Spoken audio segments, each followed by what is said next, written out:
This is a lesson about final walkthroughs.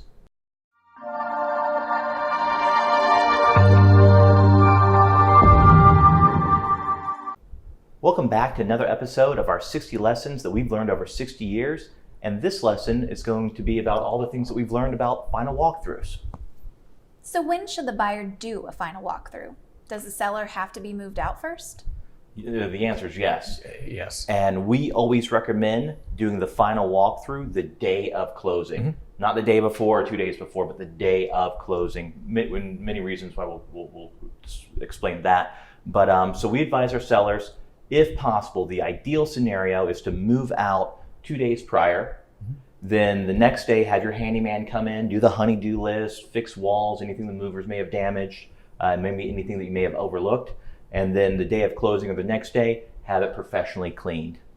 Or the day before. Yeah, the day before. So you mentioned professionally cleaned. What do you mean? Well, the contract says broom cleaned, and everybody seems to have their own interpretation of broom cleaned. So that's why we say professionally cleaned. So it's least, moving's a stressful thing. So we want people to, or hope that people can just move in and not have to clean it first before moving in. I mean, we've had buyers that have moved into houses where they're supposed to be broom cleaned. Literally, they picked up the couch and there's still like fur balls under the couch. Yeah. That's not broom cleaned. So what we try to do is write in all of our contracts with our buyers that it's going to be professionally cleaned. So it's not, is it broom clean or not? It's either professionally cleaned. Here's the receipt. It wasn't cleaned by your Aunt Frida. It was cleaned by a professional cleaning company. Yeah. If you want the windows cleaned, we put that in the contract. So it's already spelled out that it's going to be professionally cleaned at the time of the closing. Process, procedure, no gray areas. Correct. Well, what are you looking for when you do a final walkthrough?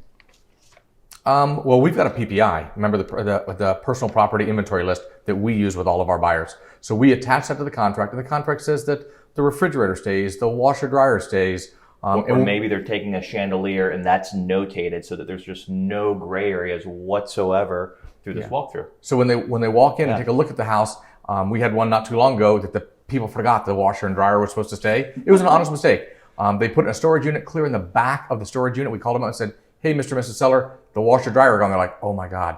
Well, we don't even know how to get to it. They had to pull everything out of the storage to put it back. But if we had it on the walk to the day of closing, the buyers would have showed up and there'd have been no washer dryer. And then you got a problem because everybody's got their money. They're not moving stuff out after they got their money. Yeah, I mean, basically they're going through the final walkthrough, making sure that everything is left that's supposed to be left and that the property was maintained in the same way as which it was whenever they first saw it. Yeah, it's not a reinspection. No.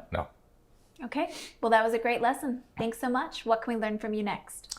Next lesson, we're going to talk about what we've learned when we have a low appraisal come in. If you're enjoying our videos and our topics, subscribe to our YouTube channel or like our Facebook page for our weekly videos.